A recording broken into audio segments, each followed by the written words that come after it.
All right, we're back. But Live. at what cost? Uh, Gotta pull up the tax sheet. See how much being alive costs. No, please. I don't want to know. Enough of blissful ignorance, please. Yes. This one. No. Not allowed. Anyway, yeah. Kind of. Yeah, thematic thing the last time. Just adjacent topic. Let's keep it simple Yeah, today. A little. simple, sweet. Nothing too not a 2 hour long epic. No. Uh, We say or that, and then we'll check back at we the say that, recording and in then, three and then hours. yeah, exactly. Yeah. So yeah, today it's just monsters, giant, colossal creatures. That's what's we're giving some love to some lesser known some lesser known kaiju, I guess we'll say. Even though, well, mainly we're talking about kind of Western movies. Cause I don't know, there's a period there, mainly in the 50s, but even throughout until like the 80s, where like, or even 90s actually, where like giant monsters were like a thing, like it obviously died over the decades, but like, you had plenty of classic American kaiju. Arguably, the kaiju genre originates in America, actually, right? Yeah, Like, it was King Kong that was first. That was like yes, that was 1930s, right? That's yes. that's that's like a good 2 decades before Godzilla, right? The year before Godzilla was The Beast from 20,000 Fathoms. Uh, a Ray Harryhausen classic, which both of those films, King Kong and Beast from 20,000 Fathoms, inspired Godzilla and really, set off the kaiju just fascination in Japan. And while there was a small boom here, you didn't really it, giant monsters kind of lost their prevalence in American culture eventually. I think you're seeing a bit of a resurgence. I think what ended up kind of happening to them was they a lot like what happened to the American side of it or Western, I guess we should say, because this includes like the UK and their Yeah, we're little gonna talk about, yeah. their stuff. But it just kind of devolved into like your C tier like dollar store bargain bin DVD movie stuff. Like your Yeah, piranhacondas, your like sharktopuses, like those kinds of that like is true. it just kind of turned into that, which is kind of a It, shame. Whereas yeah, like the Japanese side kept going, kept its steam until today.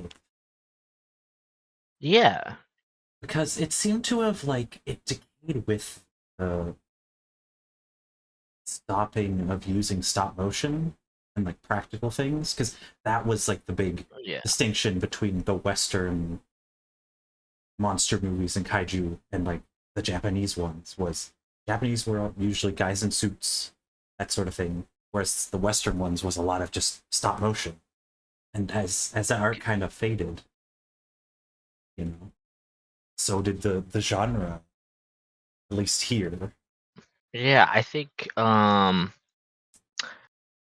it was partially that. I think that did play a part, right? It was the death of stop motion and really kind of practical effects in general in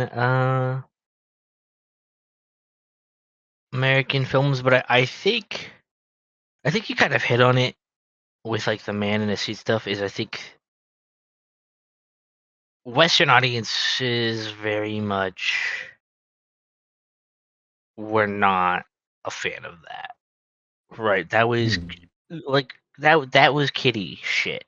Let's be real, right? Whenever you show anyone today a lot of this old stuff, they're just like, this is like, what is this? This is just no, right? Yeah. Whereas Japan still to this, I mean, there is, I think, a kind of kid connotation to a lot of kaiju stuff. I mean, most of what remains today are, even though they're not talked about this way in Western online fandom, stuff like Ultraman, Kamen Rider, like these are all ultimately like kids media properties meant for kids. Yeah. Um, so I think what it comes down to ultimately is, I think, kind of what we mentioned in the Don episode, where Japan just, whereas in the West, stuff like guys in rubber suits beating each other around or animation are still to this day largely seen as, kid shit that you should just give up once you're an adult. In Japan doesn't see things that way. At least it's common Mhm. enough to not see things that way. You like, you know, so some of Japan's like greatest artists, you know, loudly and proudly are, some form of tokusatsu otaku, right? Yeah. Hideaki Anno of Evangelion fame, is has been an Ultraman fanboy since he was a little boy, and he rode that to the point of making his own Ultraman movie, right? Like, um, that's that's deeply evocative of the original show he would have grown up on, um, and stuff like that.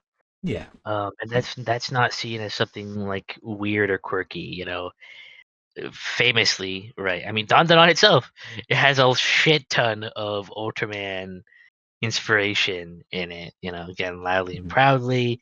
Guys like Hideo Kojima, right? Pretty much anyone making things in Japan is a total fanboy for all of this stuff, and it's just fine. It's just like, yeah, you see, if you see like kind of fan meetups, if you go to convention stuff, you're gonna see plenty of people who love this stuff still, and they're adults. It's not seen as just this thing that you should just give up once once you grow up. Yeah. It's and so I think that's part of it. It's just this cultural attitude around media products that the West doesn't share, unfortunately. Mhm. Um, which is a shame because I mean some of these classic giant monster movies are just, I mean, they're classic for a reason, right? Yeah. Um, and while yeah, a lot of them are kind of B movie schlock, um, I think it's this classic B movie schlock that has heart, that has a kind of heart in it that I don't know. I feel like you just don't see that much of anymore. No. And it's that thing too where, like, of course we know there's exceptions. There's, like, oh, what do you mean the West doesn't make kaiju movies anymore or whatever? It's like, yeah, no, we know there's Pacific Rim and all these other ones, and the legendary Godzilla doesn't count because that's just Yeah, Godzilla still. That's just American produced, but it's still yeah, the same thing, familiar characters and stuff. But I was reminded right now of Colossal, actually, a few years ago, and that one was neat. That had like the, went kind of under the radar a bit. yeah. I was actually gonna mention fucking Rampage. Oh, Rampage, of course, Uh, too. Yeah. which I Rampage as well as fun. It's like like Hollywood schlock. It's not gonna like throw any pants off, And it's but like, like hey, they somehow tried to adapt to an arcade game. no, Oh, I it's think like, that's part of what makes that special is that like I actually grew up with the Rampage games. hmm, We had a world tour cabinet at my local pizza place, and I was like, holy shit! As a little kid, I was like, whoa, you can play as like giant monsters, like this King Kong and Godzilla ripoff, and this giant wolf for whatever reason too. Uh, yeah, why not? and yeah, growing up, eventually getting my hands on like PC and being able to emulate like the older Rampage stuff. It's been one of my favorite series since I was a little kid. Just because I've always loved giant monsters. So I was like, oh, cool, a game where you play as giant monsters and just destroy shit. Yeah. Let's go, based. And so to see a freaking movie with fucking The Rock starring, and I love the design of the monsters. I think obviously they were gonna go for the more kind of cartoony design of the games. So I honestly I was fine with what they did with the movie. I thought those designs rocked. You can't go wrong. Giant gorilla, giant wolf, giant freaking alligator, crocodile, whatever. Goes hard. So, what was that other movie we watched? The like underwater one. Oh yeah, underwater. Yeah. It's Oh, is just that under. Yeah, straight it's up what it was just called? yeah, That's just funny. underwater. Yeah. That was a good one. Yeah. So like, there's a few Um, of these that it's like, man, like there's some coming out, but there's still like, under the radar ones that you don't hear too much yes, about. Like, these giant monsters are still here. Arguably, they're here more than they've been for a while. But comma, but I don't know. I feel like they just don't have the love and mainstream appeal that they had and at their peak, arguably in the 50s, yeah, right? I mean, everyone knows. Again, I do think partially it was because of like stop motion effects and how new they were at the time, how kind of just like it was a big deal, right? I think a lot yeah, of King Kong, uh, the original kaiju flick, King Kong was it was basically the Jurassic Park of its time, yes, yeah, right? and like you could still look at a It lot of those changed everything. shots today and be like incredibly It, impressed for something from the it's 30s. It's oh yeah, like, it's still a good movie. yeah, it still holds up immensely, and it's nice to see that. Like, it's like, oh man, that left such an impact. And of course, we know King Kong took his own, like, he went on his, like, he's still big today. He's still the face of the MonsterVerse, basically, completely Yeah, subsumed it from Godzilla, which is yeah, like, yeah, oh yeah, you know, show some pride of the lad.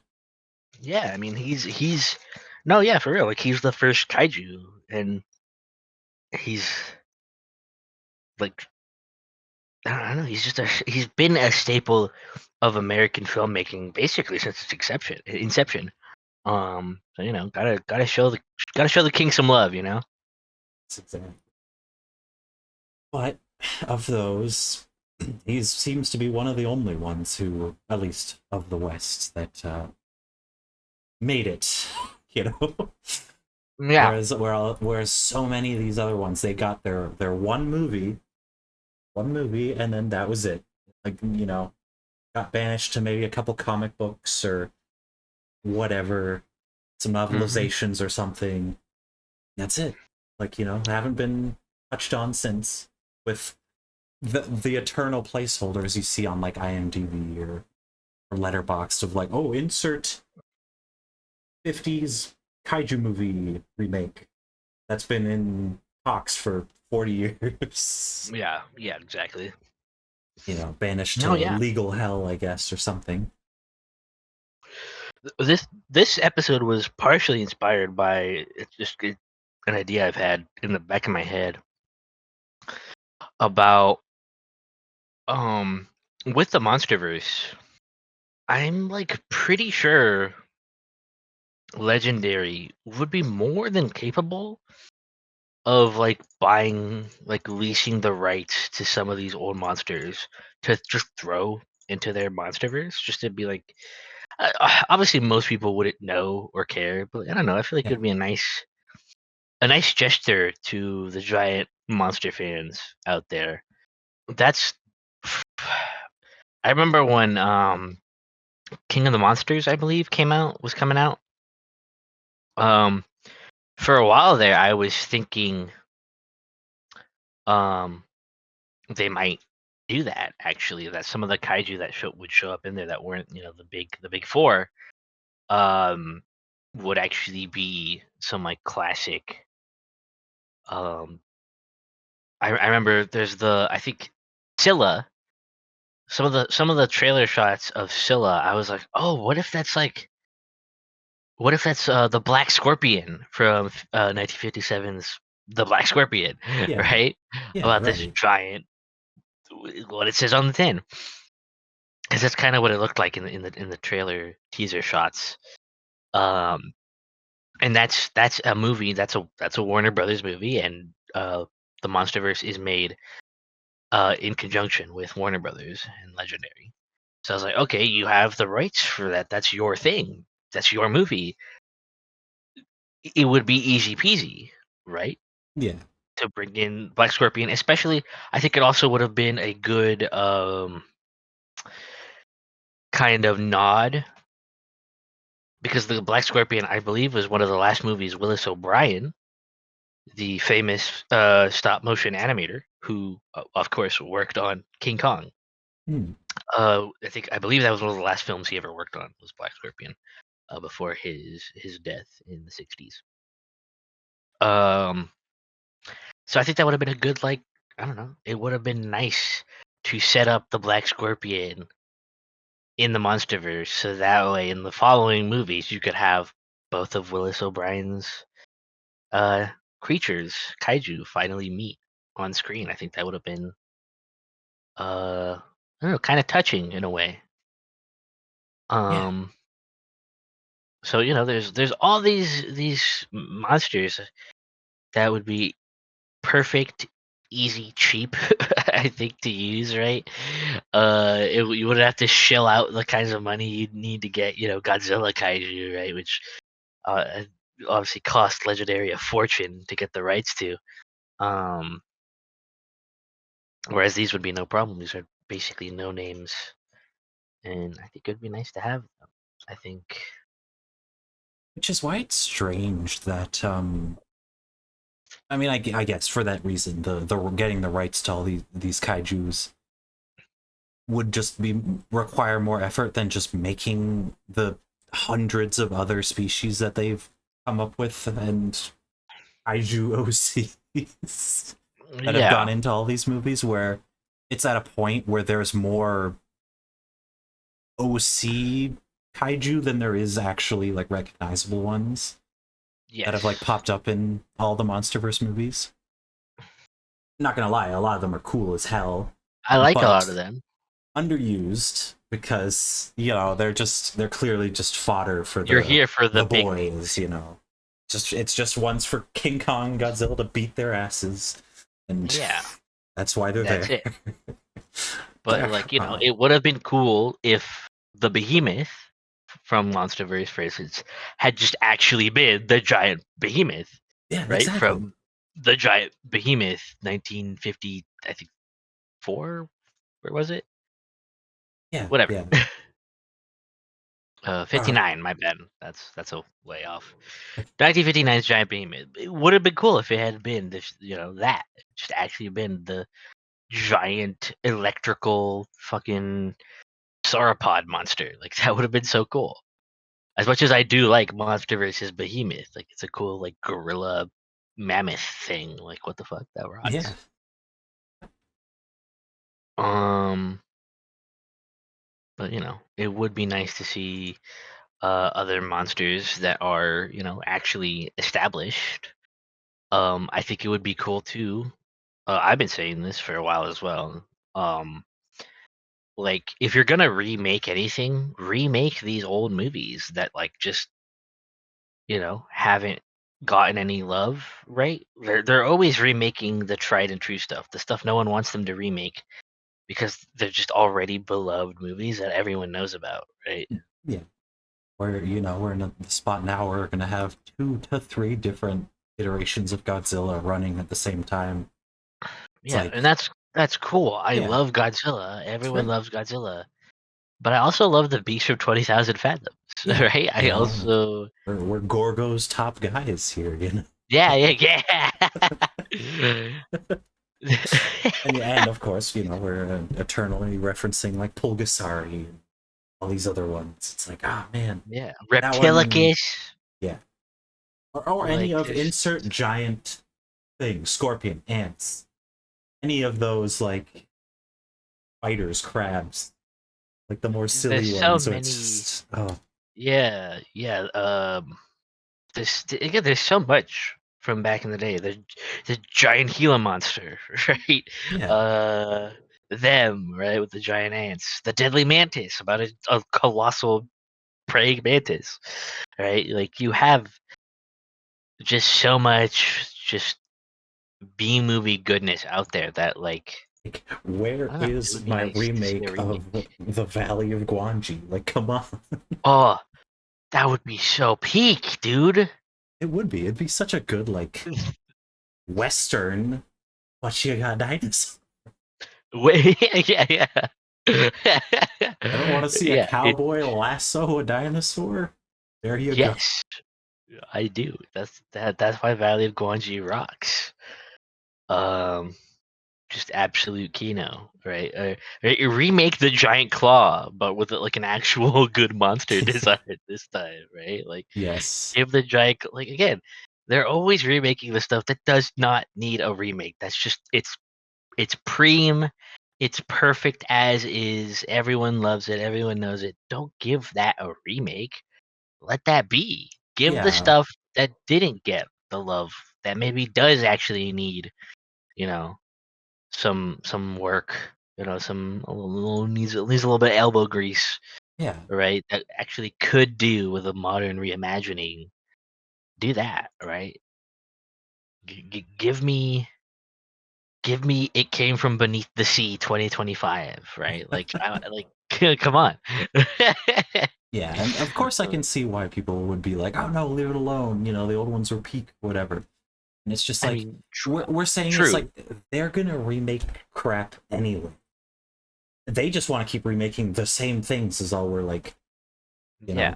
grumbling about. It's like, okay, this is iteration 557 of this thing, and it's like, well, this other thing's just been sitting in a bin for 60 years. It's like, oh, come on, if Yeah, you're gonna, give if you're gonna be beating things to death, like, get a little more variety out there. There's so much to yeah, choose from. yeah, if you're gonna be beating like they keep beating carcasses, they're beating dead horses. Beat a live horse you at know least, man. Like that's a quote. Oh man. I mean, It's come like, on. where is Deadly Spawn 3? Come on, keep it going. Ah, honestly, bro, for real. Where the fuck is like 20 million miles from Earth to Venusian Boogaloo? It's still gonna drive me insane that Deadly Spawn and its sequel, quote unquote, both ended in similar cliffhangers that never got resolved. That's It's just like, oh no, yeah, they just ignored what happened in the previous one. It's just like, no, you're not gonna address the giant kaiju deadly spawn. They're like, bro, Unrelated incident in some other facility. Like, unrelated thing happens, similar ending, and it's like, okay, now they're by the plots of these two movies, there are now two giant kaiju just wandering around yeah, in two distinct places unrelated to each other. like, bro, what the fuck? Yeah, and it's like, man, there's so much you could do there. No, there is, man. There's so much. There's so much they could do with all of these. We were talking before this about the giant behemoth, right? With how it Yes. ends with this cliffhanger that obviously never got any resolution about them hearing on the radio, about that there's another monster. Like I think it was like what, like on the in the Atlantic seaboard, right? So Yes, it implied it was was going to attack. because when the giant behemoth showed up, like, all the fish died in the region, like, before it got to Right do before its it made thing. landfall. So yeah, on Yeah, the radio they're like, oh, 'cause that was in London, in the UK, yeah, giant behemoths in London, and and yeah, so then they the two hear on the guys at the radio that end, this is yeah, happening in America. yeah, like, oh, a bunch of fish died off the coast of Yeah, like, oh shit, it's happening again. There's another one, right? Like, Yeah, and then the guys just drive off, and it's like, oh my god, these two guys are like kaiju hunters now. exactly, right? Yeah. Man, They develop their own like force or whatever in that universe. no, yeah, it's like, what happened? What's going on? I want to know. Alas, we shan't ever know. And like, it doesn't even have to be remakes. Like, you straight up could just go and be like, okay, this is a sequel. It's set up. It's set in the '60s. You know, it's like period piece. You do your That's little. You true. They know, could you do a don't little have to do Godzilla the. -1. Yeah, exactly. Yeah, just do that. Be like, oh, it's in whatever somewhere in the states. Yeah, New and the York best part again. is that Like, a lot whatever. of We don't care. Like, you could do that, or frankly, a lot of these movies take place in like the middle of fucking nowhere, USA. So you could yeah, probably just go back to these towns in the present, do a little bit of scene work, and boom. yeah, exactly. It's like, oh, I don't know. Yeah, Giant Behemoth 2. It happens in like some little like fishing village in Maine or something. Oh, that'd be peak. No, oh, that'd be so. Yeah, Tarantula 2. They can get Clint Eastwood's son to play a cameo. Since fun fact, if you didn't know, Tarantula was one of Clint Eastwood's first roles in anything. I forget which one was first, Tarantula or Creature from the Black Lagoon 2, but like that kind of goes to show just how like important giant monster or just monster, B movie schlock was to American cinema back in the day. Like a lot of like, you'd be surprised at how many like bigger name actors like got their start in these like goofy ass monster movies. Especially, like if you work for like Roger Corman, right? A lot of famous people, got their start with Roger Corman flicks. Um, I don't know if he specifically made any giant monster movies. He probably did. I just don't know. That man made so many freaking movies that I don't know what all he made. Um, but I know he made like Attack of the Crab Monsters, which is a good close enough, right? They're giant, Yeah, even if not kaiju sized. But yeah, there's so many giant monster movies, man. I've loved them ever since I was born, basically. And it's just a shame how the West ignores its own history, with the sole exception of King Kong. Uh, yeah, that's the one giant monster movie that just doesn't get forgotten. That actually does get continuous love again and again. It's just like, dude, what about the Deadly Mantis, man? What about uh, yeah. it's funny I that. think Beach from 20,000 Fathoms is one of my favorites, just because one, it inspired Godzilla. It was a Ray Harryhausen flick, so the Hmm, effects are just godly. It's great. I always say the '98 Godzilla, uh, like American Godzilla movie, I think that would have gone so much better and would have had so much better reception if it had just been a Beast of 20,000 Fathoms remake. Because that's basically what it was. yeah, honestly, just slap that on, just slap that title on it instead, and people have been like, ooh, it's I was like, actually oh shit, peak. they're remaking a '50s monster movie? Like, whoa, that's crazy. It's like, yeah, you can just do that. Yeah, you I need think, more of that. yeah, because I think a lot of these movies are not like, I'm a big fan of them, and I'll be the first to tell you they're not super um big on thematics or characters. Oh, yeah, Um, which I think is why I think is where kind of Japanese kaiju media has us beat, and I think part of why it's stuck around for them, whereas not so much here. Um, is that Japan uses giant monsters to say a lot, to tell pretty compelling stories. yeah, Um, some of the most compelling stories, whereas not really so much over here. Like again, I love these movies, but like they're not saying anything big or important Yeah, about the human it's condition, yeah, it's not like, oh, this right? thing is about environmentalism, or oh, it's about the nuclear bomb, or like all these Yeah, various things. It's like, it's like, what they have is super light what is themes of like, Gorgo about? yeah, May animal cruelty a little bit. Oh, put the creatures in a cage. I yeah, don't know. yeah. A lot of these, I mean, you could say they have like anti-nuclear or anti-pollution, some kind of environmental themes, but it's like let's be real. They're using that as the excuse to just have a monster running amok. Yes. They're not doing much, they're not saying much. Not that movies need to say or do much. Yeah. I think, having fun is probably like the most important thing with a movie. If anything, you need a little more of that. Just fun little popcorn flick. There's not much to like think too deeply about. It's just No, yeah, you we know. need more movies that are just like they're not trying to say anything. Because I mean, one, frankly, Hollywood's gotten garbage at messaging. Whereas just Um, blatant, they'll have someone look at the camera and be like, "This is this is the theme of the movie, right? Like, yeah, they'll literally just do that. It's just like, bro, come on. So yeah, I think we could do with just fun popcorn flicks, more of that. Not everything needs to be a $300 million, propaganda work.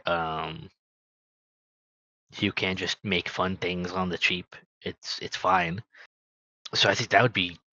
I think one, the industry needs to just go back to having that be a thing, really. yeah, But also, I do think it would be nice if you know more American or Western giant monster movies actually had some more meat to them and thematics or character. yeah, I think that's probably one why King Kong also has staying power is because there's some decent theming and character work across King Kong's history. Um, Other than that, I think the closest we got was like Cloverfield in 2008, right, yeah, right? Which was like supposed to kind of low key be like a 9/11 commentary or something, but like because it's like a found footage film, like it has a hard time really conveying that aside from imagery of the event. And that's it. yeah, exactly. But like I bet you could probably do something cool with that idea, right? Of like I don't know, you know, a movie where like a kaiju attacks and it's just but like the government could have done something to stop it. It just did it. It just fucked up. Yeah, there's so much. Oh man, your good old competency crisis. When Oh we can yeah, start for getting real. that messaging in movies. Oh my god. Yeah, Never, because that would mean admitting to fucking up constantly for like 2 decades now. yeah, that's a whole other rabbit hole there. No, yeah, And yeah, again, that's if you want to have messaging in your little American kaiju film, yes, but it's yeah, just not. You could just make it, yeah, creature, punch, building, no, and for real, explode, peak. yeah, no, for real. That you could just do that. I think.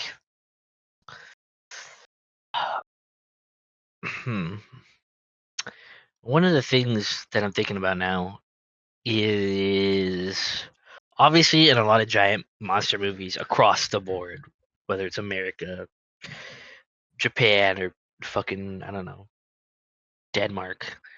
Obviously, giant monsters have a tendency for attacking, the biggest, most populated cities and wherever they happen to be. Yeah, Um, but I think another thing, honestly, what most giant monsters actually don't do that. Like the bigger budget ones, eventually, New York, L.A., whatever, San Francisco. But a lot of giant monster movies, as I mentioned earlier, also across the board. Though I think it's interesting to think about in the American context. a lot of them take place in just again like the middle of nowhere, often like in the desert or something, Yeah, right? yeah, like like Tremors is like a great example of Oh, that. It's just random little town. You love get to meet, Tremors. get to like really like sink in with all the characters. Like, oh, meet all the townsfolk and stuff as they deal with this thing. It's like, well, we got to deal with it because there's no one coming, like, help out. So it's like, oh, yeah, we're stuck with dealing with this issue. Like, there's so many ways you can do that. Like, even if you like with a lot of the very first Godzilla movie of just like he literally was just terrorizing little like fishing villages and things. It wasn't like like, oh, I'm Yeah, gonna go topple the biggest towers in the country and stuff. Yeah, no, he was just knocked over some little shrines and little like shacks and stuff, and it's like, yeah, that'd be you know more likelihood would be those things wouldn't be like, oh yeah, I gotta go tear down this massive city. It's like, I'm just gonna wander onto this random beach in the middle of nowhere somewhere, and it's like, oh, there's yeah, this one like cottage country or something that has to deal with this situation. yeah. You get stuff like 1958's Earth versus the Spider, which is just a giant spider attacking this like random little American town. Like I idyllic 50s Americana, and there's just a giant freaking spider there. Or the Blob, I think in some sense could be considered an American kaiju flick because it does get pretty big. Yes, yeah. Is another instance. It's like it takes place in like New England, right? It's just this alien blob, giant blob monster attacking a random little New England town. Like, That is one of those that I do worry that if they will try to remake it, it's just gonna be like the 80s yeah, one already remade the 80s one was peak. They just yeah, leave it be. Yeah, yeah, like that you peaked there. If you try to do it now, they're gonna make the blob CG. It's like, or who knows, maybe we're too pessimistic, or too cynical. Maybe they will just suddenly pop out of nowhere and it's like, yeah, we did this on a $1 million budget. The blob is a real thing we made because we have better like material sciences now, that we're like, oh yeah, we could make this really neat little practical blob. It's like, that'd be cool. yeah, But it's like, yeah, I don't trust them yeah. to I do don't it see that justice, happening. I to make it think as gross and grimy as it was in the 80s. I think any remakes made in the modern day, yeah, they're gonna be CG. They're not gonna have practical effects. Which is a shame. I do miss stop motion. I miss a lot of just the fun special effects of the practical era. Yeah. Um, there's something very charming to them, even if they are not exactly convincing. They're still very fun to watch. And I think, I mean, when you're making a movie, that should be the goal, right? And a lot of CG is just not fun to watch. It's No. just a mess. You're just like, what are we They've looking uh at? they've overworked all the poor CGI artists over the last decade, and now everything just looks Yeah, rough. poor bastards. It's like, they should make a 5-10 year moratorium on CGI. Let those guys breathe. Yeah, no, yeah. Like give the few fucking stop motion animators out there some work, Yeah, right? yeah, exactly. Um, That's why I appreciate that one. I'm already forgetting the one that's coming out soon, or it's already out. The Creature from the Black Lagoon, Legally Distinct. Uh, yes. yes, that looks good because it's guy in a suit again, back to the God, classics. God bless. Yeah, and it's just like, And yeah, yeah, such a good little simple setup. Like, oh, two soldiers stranded on an island. There's a creature from the Black Lagoon, legally distinct. There, deal with it. yeah, yeah. No, for real. Like, phew. It sucks because like practical effects have come so far since like the 50s, Yeah, right? As a lot of the 80s remakes show us, right? A lot of those, like they do the movie, like the Fly remake, the Thing remake, as we mentioned, The Blob. Like a lot of these remakes just do those classic '50s monster movies so much justice Yes. just by having just But amazing practical effects. it's mostly been the 80s, 70s, 80s remix of the 50s ones. Because a lot of them have gotten a third to a fourth Yeah, iteration where the it just infamous Thing 2011. thing Yeah, shit like that. 2011 there were like two more Invasion of the Body Snatcher movies that came out after the 70s one. And it's Oh, just they like, oh, just sucked. they just kept. It's like, oh, we made a crappy one. Let's try it a fourth time. Surely we'll get it right. It's like, no, no, you didn't. Psych. Yeah. No. Yeah. Um. I think another thing too that Hollywood needs to like recall is how to do smaller scale stories. Yes, yeah. Everything is big, like end of the world type shit, and it's just like, dude, you're dealing with like, especially I think giant monsters are a good thing, are a good plot device for like having stakes and not having it have to be end of the world, right? Not a global event. Not like, oh, we got to show all these newsreels and all these other reactions of stuff going on everywhere. It's like, no, don't leave the town where this is happening. Don't even have like external acknowledgement of what's happening there. A la Super 8, that comes to mind. Ah, yeah, that was So peak. that's a good example. No, you're right. That is a good example. I'm thinking also of 1982's Q, the Winged Serpent, Ooh, yes. which was about a giant winged creature, not like super big, which I think made it fun, right? It was more like original 1930 King Kong sized, but it was Yeah, this like flying like Quetzalcoatl monster that was like just wreaking havoc in 80s New York, early 80s New York. And that was fun because like yeah, you just have this story about this monster hunting people in New York, and it's like yeah, that's all the stakes you need.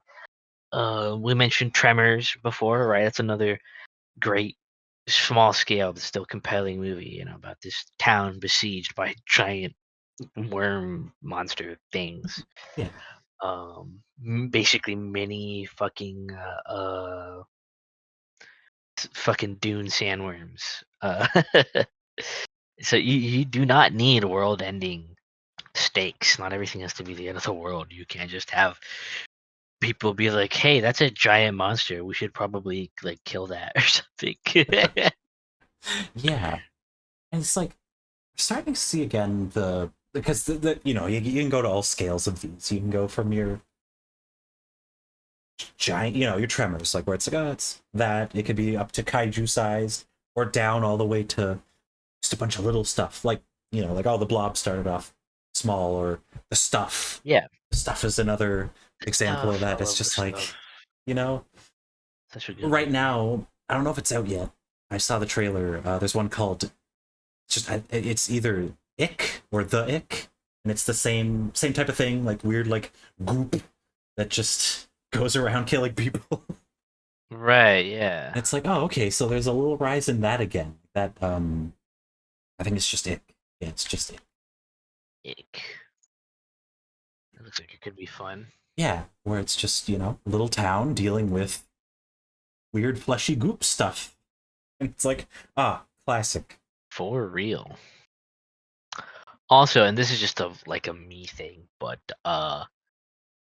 filmmakers, you need to go back to film. I'm just like, Oh yes. I'm so for real. I actually like, oh man, there's something about like digital cameras that I'm like, this doesn't do it for me. No, no, not at all. I- Like for a while there, I was like, okay, I think this can work, right? Transformers 2007 works. Yeah, I think some other movies from like the late 2000s work, but I don't know. I think there's a specific way to do movies filmed digitally, and I don't think it fits a lot of prior movie genres and styles. Yeah. We say this, but then it's the monkey's paw situation where it's like, oh, okay, this director's using film for this insert season 10 of slop HBO show here. Yeah, yeah. Well, I literally earlier today, like 2 to 3 hours ago, saw some headline. It's like, oh yeah, they're gonna be using film for season 4 of, I don't know, some, you know, teen girl, whatever. It's like, oh, for all the normies watch. It's like, oh, cool. But couldn't you use the film for something good? Maybe. Did you consider that? Consider you can make something good with it and not garbage. Consider making Kino and not slop. And the answer is, of course, no. You're wasting resources, man. Yeah, yeah. Well, we'll see. I guess what happens.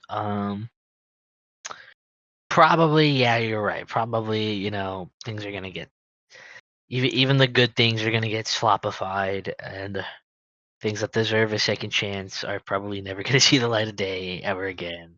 Yeah. Um, a comma but. I think that's where the fans come in, right? Are there a lot of fans of, classic creature features? Probably not, or they would have, more of a presence in culture. But I think that doesn't actually matter. I think what matters is that if you do things, and that way once you have your foot in the door into kind of the bigger industry or whatever, you can have your fun with your classic stylings. As I think the one creative that I know of in the West who is like an open fanboy for like a lot of classic stuff in this genre, both Japanese and American, Guillermo del Toro did. You know, famously, one of his favorite movies is Creature from the Black Lagoon, and he made, admittedly, a kind of weird movie, but he made it to the point where he could make that movie. That's just his weird inverted Creature of the Black Lagoon, right? Yeah. Um, It was still he like, made.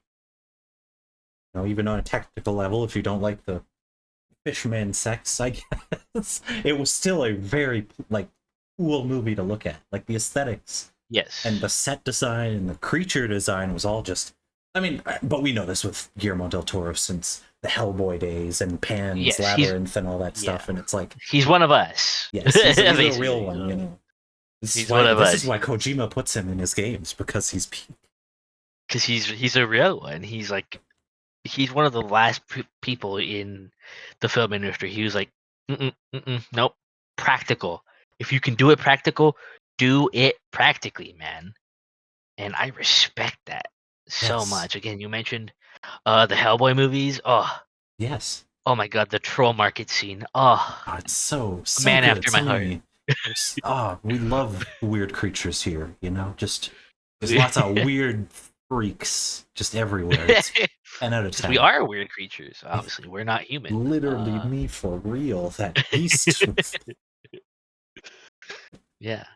I'm literally I don't know.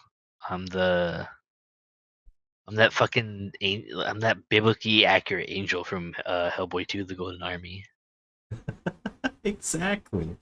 That's why I'm looking forward to his Frankenstein movie here this year. Oh, that's gonna be so peak. That's gonna be so peak. Like October, November it comes out. But yeah, definitely gonna be there. Looking forward to that. Yeah. Immediately. No, yeah. So he gets it, right? He gets it. He loves classic monster movies.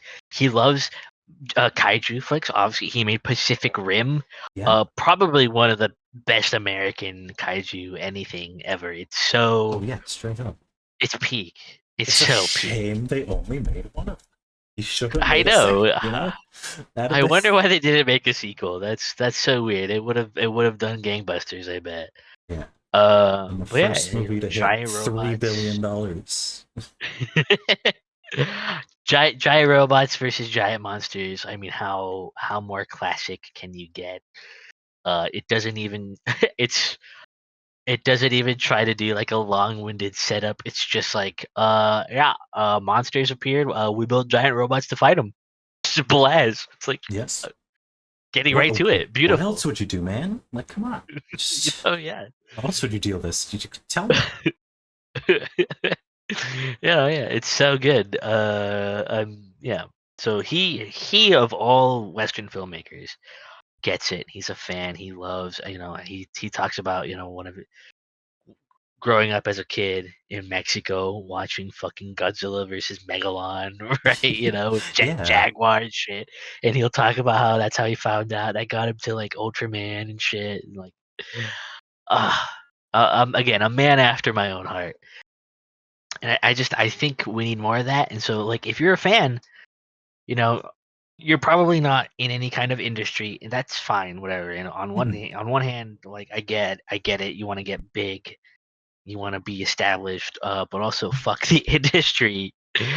Just make cool things, right? As we mentioned earlier, and in the Dandadan episode, like with Dandadan, right, where Guy Yoku Nobutatsu, he was just like, fuck, I'm down on my luck. None of my manga are taking off. I'm just gonna do whatever, and if it takes off, it takes off. If it doesn't, it doesn't. I'm not even gonna try to appeal. I'm just gonna do what I like, what I love. I'm gonna fill it with Ultraman references because that's what I love. I love Ultraman, right? Um, he makes Dandadan, which everyone knows about. Has completely Mhm. blown up. So I think make something that is inspired by or takes from your favorite shit. Make something to do with giant monsters, Kyodai heroes, you know, mutant lizards, whatever whatever, man. Yeah.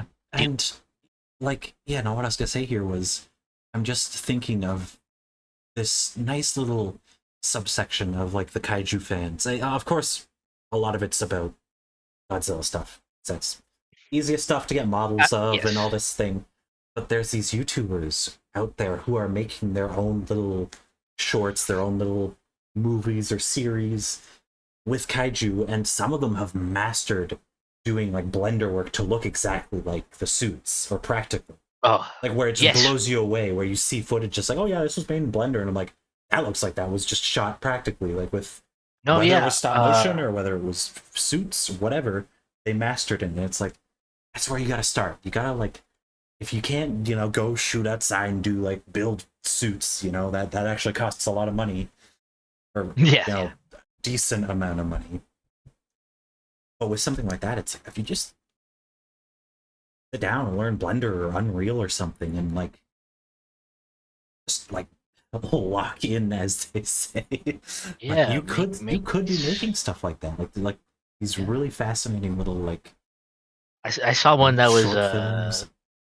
it was like Godzilla 2014, but if it was like actually made, back in the 60s, right, in the Right. Showa era. And I was like, wow, that just actually looks like it was a Showa era film. It just the design of the Mudo costume was so on point. It was peak. Yeah. Um you had stuff like oh my god, what are they called? I forgot what the YouTube channel is called, but they made the Living with Monsters video, right? Which is like basically like an in-universe documentary of this world where Godzilla and a bunch of other kaiju. I think Borgo is in there too. Yeah. Stuff like that. It's just like what or, just this fake '50s documentary of what it's like living in a world with monsters. They did the oh my god, what's it called? The the Oh, something incident. there was Lost Utopia Films who did the Lost Utopia. That's what they're yeah, the called. Living Yeah. with Monsters. They did the Griffin one. There's a whole series by them. There's a few of these little like found footage or The world Biolante one horror. was fucking Oh, that peak. one It was was so super good. horrific. Oh my god, like actual kaiju horror, like that Yeah. was so peak. I was like, oh my god, that's fucking horrific. Uh, Yeah, yeah. it reminded me. It was like, I think the way they did it too was so part of the horror, besides just the scenario, was the what's it called? There's this video that's like kind of famous on YouTube because it's explaining like basically like uncontrolled decompression. It's like this old like informational like 80s 90s video or something. It's Right, like just yeah. explaining. I forget what it's called. Something P. But it's just like just explaining everything so like matter of factly of like, and this is why we don't fuck with Oh, the Delta P thing. Yeah, yeah. Delta P, yeah, the Delta Yes. P video. It had that vibe of the Delta P Yes. video where it's just going through. It's like so matter of factly. It's just like, yep. Now all those people are just doomed to never quite live, Oh, never quite die, and this is why we Shelter don't fuck with kaiju genetics. Shelter 54 was Yes, was Shelter yes. 54. That's what it's Also called. Lost Utopia. Yeah, yeah. So you're seeing a lot of like just really good shit coming out of the kaiju fandom. So yeah, like if that's something you're interested in, make videos, comics, art, like just anything, man, to like show these things some love. Obviously, again, mainly the Japanese stuff is what's getting love, understandably, right? I love Yeah. Godzilla, I love Ultraman, Gridman, obviously. Um, I love all that stuff. It's good stuff, but I would like to see some more Western monster love, because man, Yeah. I hope like, and with the asterisks of lower budget, like I just want to see, there's so much people can do like now that it's like, oh, you don't need a $300 million budget to make your kaiju yeah. movie. God, it'd be amazing if someone just stepped up and like, I'm gonna make a stop motion. Oh my Like we're gonna go god. right back to the source and go full on with making their own stop motion like little kaiju monster movie. That'd be That'd be, oh, God bless whoever had the fucking patience for that, man. oh yeah. Uh, Yeah. but it would be cool. It Hey, would Guillermo be del cool. Toro, you did that Pinocchio film. You do it. Oh, You better be Guillermo, listening I to know you this, got it in you, Guillermo. dog. Yeah, Come Guillermo del Toro listens to the Layer One podcast, True and Real. Uh, Yes. Yeah. Don't even have to use an IP or something. Just make your own little creature. You're good at that. You could. It'd be great. yeah.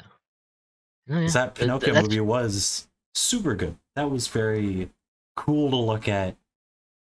That was I need to rewatch that. It was it just was. that like It was a very fun movie.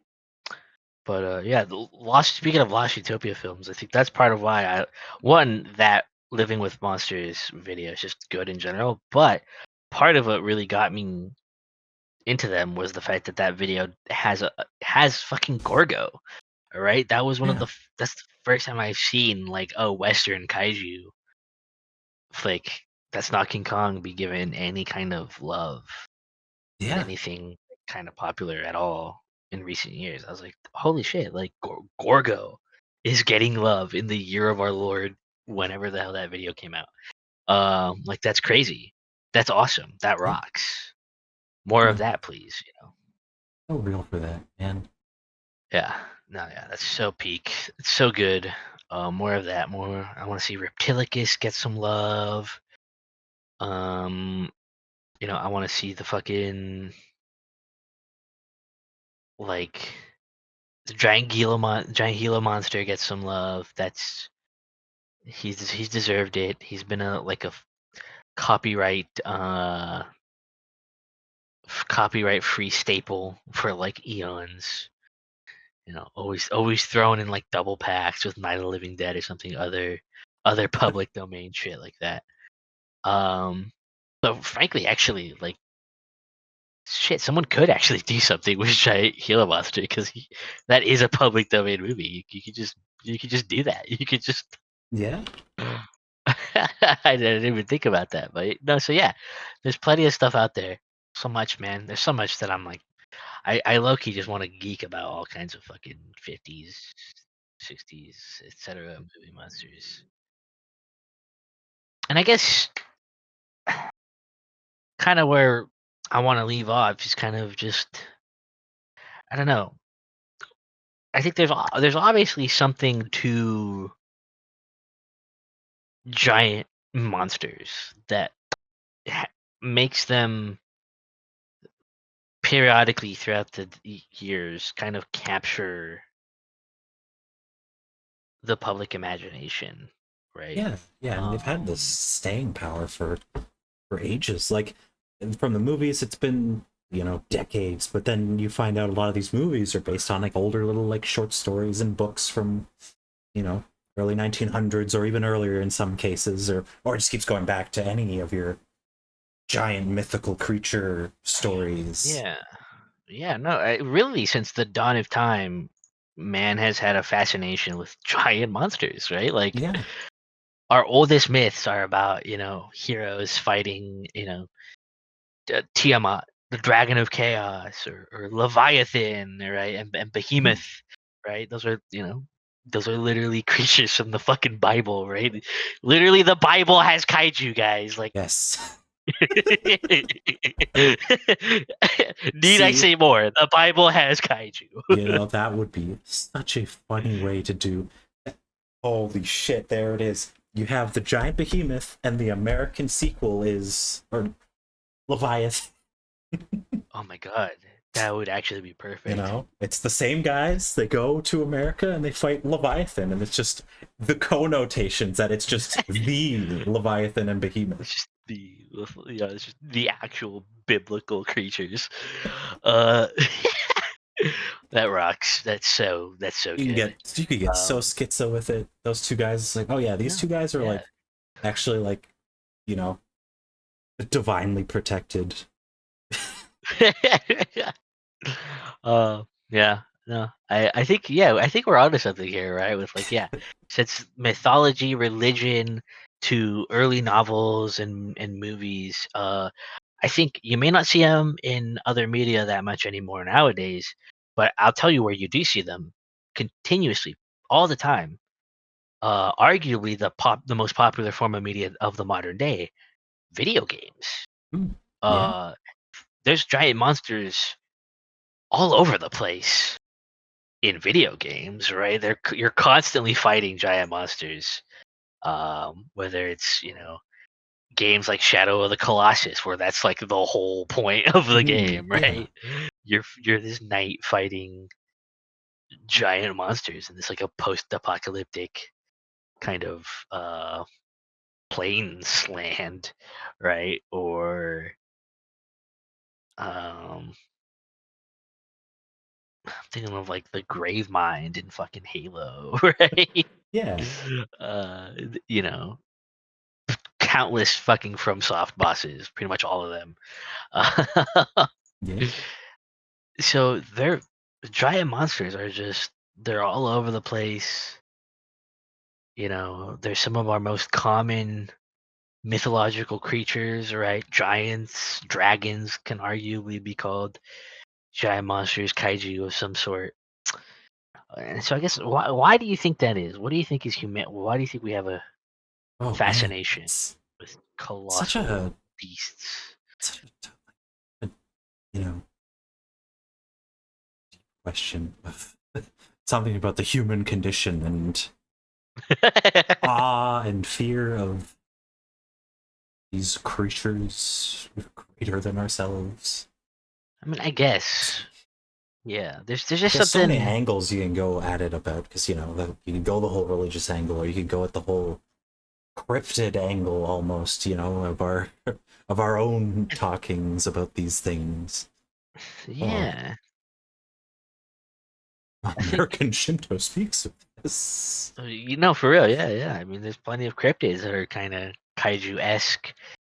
I think stuff like the more recent Ningen, not quite kaiju sized, but I think kind of the various like dinosaur Oh cryptids, yeah. right? Like Ukeli and Bembe and that kind of stuff are kind of kind of kaiju adjacent giant monsters in their own way. Um, I think too you could also probably connect it to kind of prehistoric humans. Yeah. You can connect it, I think, to kind of the experience of prehistoric humanity, right? Where Oh, that we was just did real. have we did have giant creatures walking amongst us, these colossal beasts that were just fucking massive. I wonder, yeah, Right. like that that angle makes it kind of more of a, you know, sad but also like genetically ingrained like thing of like, oh, there was 100,000 years of humans having to deal with megafauna until they all died out. We killed most of them, I you was about to know. say, I think that's why so many of kind of humanity's stories about giant monsters involve us killing them. Yes, it's always been that way. um a lot of the times, it's myths, stories about, legendary heroes. In the modern day, you're often playing a game where you're quite literally a hero with a sword and a shield or something, slaying these giant colossal monsters somehow. Which, yeah, you trace the story thing back, it probably was. It just straight went all the way back to you know, little ancient humans sitting around a campfire. They're telling the story of like, oh yeah, your grandfather had to slay this giant beast to save the village or whatever. And it's like, yeah, that's just real. Like that was just straight up real thing that happened, and it just got passed down. Yeah, Oh yeah. Never. That was just actual. Like, yeah, like our ancient ancestors would have had stories of like their dads or grandpas, yeah, like fighting like megalanias or something, yeah, or right? like like a giant sloth, or Paraceratheriums. Yeah. or any number of mammoth encounters and things like that. Yeah. Like, yeah, no, that was just like a regular occurrence for a good while. Oh yeah. Yeah, ancient humans were living real life Monster Hunter, bro.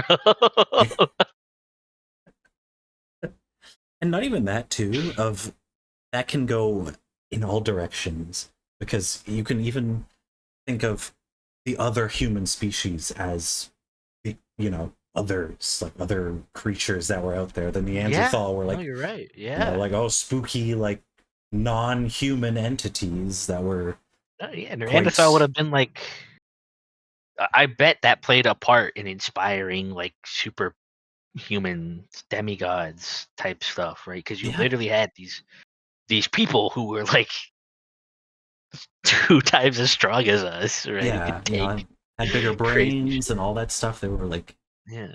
like all these things, and they were all We competing. know we know now that, and we don't know if like they ever like met, but we know now that at some point there were like literal hobbit species, right? Yes, So like even stories of like dwarves and like little elven hobbit creatures, like there probably is some, like a lot of our fantasy tropes, a lot of our kind of,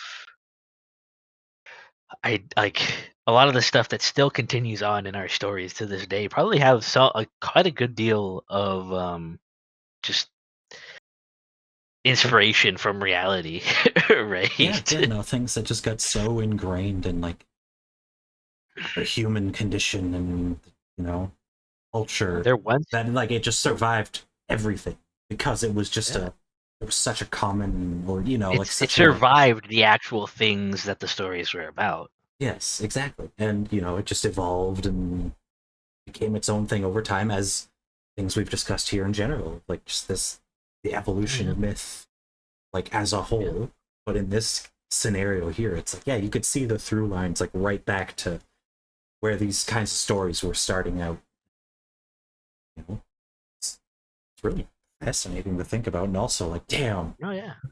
imagine that. Like you're just a little unga boonga kid sitting around the fire. And it's just like, yeah, your cool ass uncle like murdered like a mega tiger, like saber tooth or something. And it's like, Yeah. oh my god. He fucked up a fucking cave bear. You're like, holy shit. Unk, Yeah. dude, I didn't know you had it in you, bro. A source. It's like wearing the pelt of the creature. It's like, yeah, Yeah, source. What's your source of that? I literally have its fucking skull framed over my cave, bro. yeah. Its teeth are currently hanging around my neck. Made a No, great yeah. rug in the hut. No, yeah. So I think I think we're onto something here. I think once upon a time in our ancient prehistoric past, there were once strange little people walking around. There were once seemingly superhuman people, walking around, and they were once, they were giants in those days. Yeah. Um, Now that's all gone, but I think we still remember that subconsciously. Um, That it's really, that genetic memory, bro. yes, that makes me think of that one post I saw of how stingrays eat crabs, where it literally just like floats over them and just sucks them up into their little mouth. And then everyone's like, "Oh wow!" So UFO stories are just like ancestral memories of like getting eaten by stingrays, Oh or my just like god. giant floating thing in the sky just shows up and beams you up into its mouth. It's like, damn, I believe it. yeah, oh, real. So, but no, but It yeah. goes all the way back to day one of living creatures. Oh, you think it's back to when we were still like, sapient entities? Nah, back to when we were little crustaceans wandering the seabed. No, yeah. Why are kaiju's always giant lizards, creatures of some sort? Because back when we were little, like fucking like squirrel rat things, we remember the dinosaurs still. Literal fucking giant reptilian kaiju to Yeah, us. This is true and real, confirmed here on Layer 1. yes, this is like our Schizopunk History of the World Atlas. The whole thing is just framed in kaiju adjacent stories. I mean, it's all kaiju all the way down. It all comes back to just being little monkey creatures and existing alongside fucking colossal, horrific fucking lizard beasts. Yeah, or any other number of flying Oh yeah, other number of entities. giant things, right? I bet people are afraid of bugs because of like 200 million years before the dinosaurs, like the fucking Carboniferous era when there were giant fucking like 5 foot long centipedes and Yeah, shit. and mosquitoes with like 2 meter wingspans and shit like that. Yeah, We remember the giant bugs. That's why there was all those giant bug 50s monster movies. That's what yeah, it there was just a was. real craze there of like, ah, damn. It was the ancestral memories of our like proto mammalian fucking cat lizard ancestors. Yeah. Um, so there's always been kaiju stories, and there always will be in some Yeah, fashion. there's always a bigger fish, right? So there's always stories about fucking massive fish that will destroy entire cities. Yeah. And then it happens where they're like, oh yeah, we did find a giant squid in the deep ocean. Real. Like that was just, remember Right, those yeah. stories of poor pirates on a ship in the middle of the night seeing shit? It's like, oh, that was just real. That's probably real. They probably weren't crazy. They probably just actually saw some giant horrific monstrosity. Yeah. Exactly. So it's always has been, and we'll just keep finding more stuff to fuel that uh whatever niche fear storytelling device, anything. No, yeah, yeah. I mean, yeah, like the ancient past was on some IRL fucking Skull Island shit. Yeah. It's funny too because it makes me think of how these things will be passed down, like the current gen Mm, of these creatures, because it made me think of uh, Rain of Fire, great film, dragons, of course, true, true. topical. Yeah, the Uh, rare giant apocalypse movie. yeah, it was like, oh, that was so good, peak. But one Right, aspect of that of it I love that a lot of that and Postman made me think of it too, but that was a little more oh yeah, uh, of how stories are passed down after like an apocalyptic event of like, yeah, oh yeah, shit, yeah. well we don't have, we, you know, we don't have electricity or whatever. So what if we just acted out these movies from like our childhoods and like these, you know, Hmm. these kinds of things where in Rain of Fire they're doing a play for the kids of Star Wars. It's like, oh well, these kids are That never was gonna so see good. that. These kids are never gonna see those movies because they don't have a concept of what a movie is. So they just, Yeah. oh, let's this, you know, this is an important story to the culture, so let's pass it down in some fashion. You know, the Postman did it as well, but that was, you know, Shakespeare is a little more legal Yeah, reasons, maybe, you know, but still like, Rain of Fire was more interesting because you're like, wait, if the apocalypse happened today, people would totally like, yeah, do plays of Star Wars because they wouldn't have any other way to tell that story yeah, or of any for the media, you know, generations like afterward. Yeah, no way. it made me think of after seeing the recent unearthing of like the first appearance of Ultraman, of how he was just on a stage Oh yeah, play. Like he just showed up during a stage play and did his little yeah, thing. And that's like people would just be doing that too. They'll be doing their yeah. little Ultraman, you know, maybe a little enclaves of people doing little Gridman plays and shit. And you know, with the proliferation of cosplay and all these little things, you know, some of these little post-apocalyptic communities are gonna have their little nerd who's gonna like pass down that thing that they really liked. You know, it's like, oh, this guy's gonna act out his little King Kong adventure or whatever. And, you know, No, yeah. I mean, yeah, you got to put anything. Obviously, before mass media, probably arguably the most prolific form of entertainment was plays, yeah, right? For most of human history, that's when people wanted to be entertained, they would go watch a story acted out on a literal stage. yeah, yeah. And You I know, feel like that obviously everywhere this you go, you is, you see know, evidence of that. assuming there's People getting dressed up.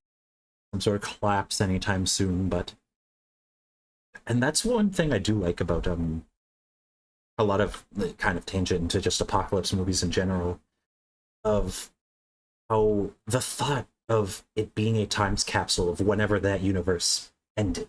And You yeah, know, like Zombieland, for example, was a great one where they kept that up in Zombieland 2 of like it was 2008. Everything is still culturally 2008. The way people talk, the way people act, their cultural it's so references just good. got stopped right there. Like same with, you know, yeah, like Rain of Fire, it stopped in 2002 or whatever, 2001. Or I guess the timeline was a little ahead, but still it was still referencing like, you know, pre Our- 2000s media. Yeah, And yeah. you know, at any point where a timeline hits their apocalypse, that's what they, oh, they'll just be telling stories of that. Their media, their Yeah. stuff. It's like, oh, whoever will still have their little books around, you know? Like maybe someone will be like, oh, I'm just gonna drag my little collection of books around the wasteland with me and I tell mean, the yeah. I mean, tales of that's yeah. I mean, what makes it is what survives ultimately, right? yeah, That's very true to life, right? When civilizations fall, when everything goes to hell, what gets passed on is just whatever the autists manage to save, yeah, right? yeah, exactly. That's a lot of what we have is specific. It's down to that, right? It's just some guy really liked this, so he put all the effort. he could into preserving it.